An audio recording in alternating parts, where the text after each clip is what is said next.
Assalamualaikum warahmatullahi wabarakatuh.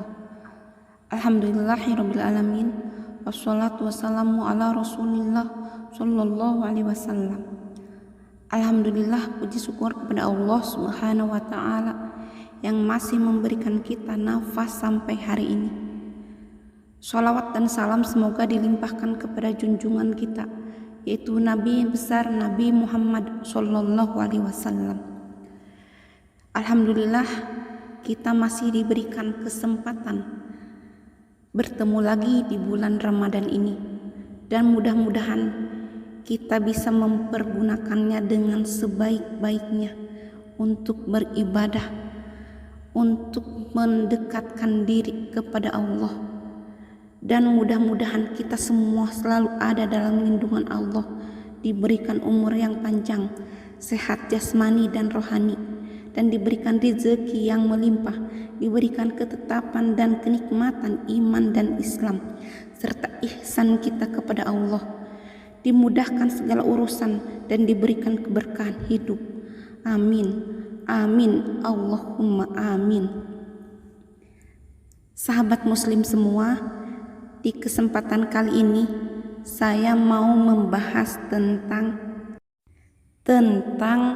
sebuah guna-guna atau sihir yang meleset. Adakah sihir atau guna-guna yang meleset yang tadinya mau menyihir si A tapi malah ke si B? Nah, di sini saya mau menceritakan tentang sebuah kisah nyata yang diguna-guna selama 14 tahun.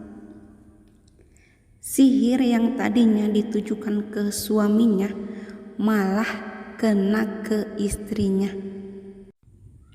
Ada seorang laki-laki berprofesi sebagai pedagang, sebutlah dengan namanya A.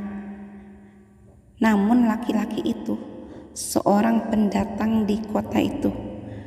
Nada bicaranya pun pasti berbeda. Nah, pada suatu kala dia mengenal teman baru, sebutlah namanya si B. Karena nada bicara si A yang berbeda dan membentak, nada bicaranya yang tinggi, temannya yaitu si B tidak menyukainya. Mungkin setiap si A berbicara, si B merasa tersakiti dengan nada bicaranya. Cuma gara-gara hal sepele seperti ini, dan akhirnya si B mencoba mencelakai si A dengan cara guna-guna. Namun nasib baik masih berpihak pada si A, tapi malah kena ke istrinya si A. Sungguh naas nasib istrinya. Mungkin pada saat itu, pada saat guna-guna dikirim, pas lagi setan mengirimkan penyakit, mungkin si istrinya lagi apes. Padahal si istri itu seorang yang berilmu tinggi agamanya dan seorang ahli ibadah, tapi kenapa terkena guna-guna sihir? Bisa jadi itu adalah sebuah ujian dari Allah untuk mengujinya, menguji seorang yang selalu taat beribadah, menguji seorang yang memiliki ilmu agama yang tinggi. Mungkin Allah sedang menguji tingkat kesabarannya dan ketakwaannya kepada Allah Subhanahu wa ta'ala. 14 tahun lamanya dia harus menanggung hidup yang sangat berat dengan penuh penderitaan. Selama 14 tahun itu sering terjadi kejadian-kejadian aneh yang terus-menerus silih berganti. Rumahnya sering dimasuki hewan-hewan yang mengerikan, seperti ular, kalajengking, ulat, belatung, dan lain-lainnya. Bukan saja kejadian aneh, tapi penyakit-penyakit aneh datang silih berganti, seperti menguap yang tiada henti, menguap dan terus menguap, tidak berhenti, dan gigi bawah dan atas menyatu dan tidak bisa dibuka sama sekali, dibarengi di dalam mulutnya itu gatal-gatal yang tidak terkira. Tapi saat itu diketemukan penyebabnya. Apa penyebabnya? Di bawah ranjang tempat tidurnya diketemukan kerang kecil, dan di dalam kerang kecil itu, di dalamnya terisi bulu-bulu. Si kerang diikat dengan tali.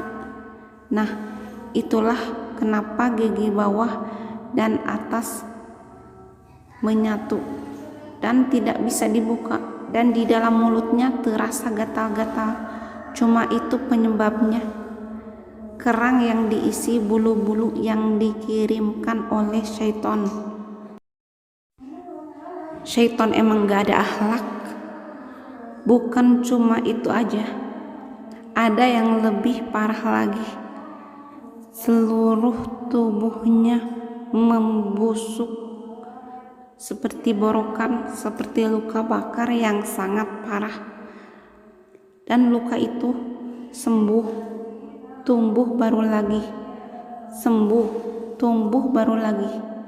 Begitu dan begitu seterusnya.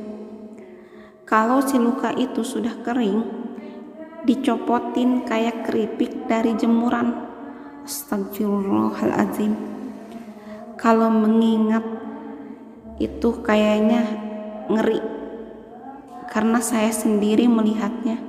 Makanya nyeritain ini jadi kebayang semuanya. Dan selama itu orang tua dan suaminya itu tidak pernah berdiam diri, berobat kemana-mana, baik medis maupun non medis. Keluarga ikut resah, apalagi suami dan orang tuanya merasa sangat panas setelah tahu penyebab dari semuanya. Tapi si wanita yang menjadi korban itu merasa pasrah kepada Allah tanpa dia diberikan rasa dendam untuk membalasnya, meski tahu penyebab dan siapa pelakunya. Tapi dia tetap tenang dan sabar menghadapi segala penyakitnya. Bahkan dia melarang kepada keluarganya untuk tidak membalasnya, dan cukup dengan berusaha berobat untuk penyembuhannya. Masya Allah, sungguh Allah memberikan hati yang lapang kepadanya. Bayangkan selama 14 tahun berlalu, akhirnya sembuh. Dan apa yang terjadi pada si pelaku dan keluarganya? Hidupnya sengsara, dan salah satu anaknya masuk rumah sakit jiwa. Dan apa yang didapat oleh dia yang terdolimi? Hidupnya selalu bahagia dan tidak pernah punya hati yang bingung. Di setiap kesulitannya tak dijadikan beban pikirannya. Dia selalu diberikan jalan keluar oleh Allah. Nah, dari kisah ini kita bisa menyimpulkan bahwa Allah tidak akan memberikan ujian di luar kemampuan hambanya. Dan di setiap doa, usaha, pasti Allah kabulkan. Namun ada yang cepat dan ada yang lambat. Bila kita sudah berusaha dan berdoa terus menerus tapi belum dikabulkan, janganlah berputus asa, janganlah pernah menyerah. Mungkin disinilah kita sedang diuji. Kalau kita bisa sabar, pasti akan berbuah manis. Sholat taubat, sholat hajat, dan sholat sunnah-sunnah lainnya telah kita lakukan, dan juga memperbanyak doa dan dzikir. Kita sudah berusaha dan berdoa semaksimal mungkin, tapi Allah belum juga mengabulkannya. Bersabarlah, karena semakin kita bersabar, semakin kita banyak berdoa, dan semakin dekat pula kita kepada Allah. Dan kita ambil pelajarannya dari kisah ini, bahwa orang yang zalim akan musnah dengan sendirinya tanpa harus kita membalasnya, karena Allah lebih tahu balasan apa yang pantas. Untuk video kali ini dicukupkan sekian dulu, mudah-mudahan ada manfaatnya, dan bila banyak kekurangannya mohon dimaafkan. Terima kasih banyak ya untuk yang sudah setia menonton dan yang sudah mensupport channel ini. Mudah-mudahan kita diberikan umur yang panjang, sehat selalu, dan dipertemukan lagi di video-video selanjutnya. Dan saya mengucapkan selamat menunaikan ibadah puasa. Semoga amal ibadah kita diterima oleh Allah Subhanahu wa taala. Amin ya Allah ya rabbal alamin. Wabillahi taufiq wal hidayah. Wassalamualaikum warahmatullahi wabarakatuh.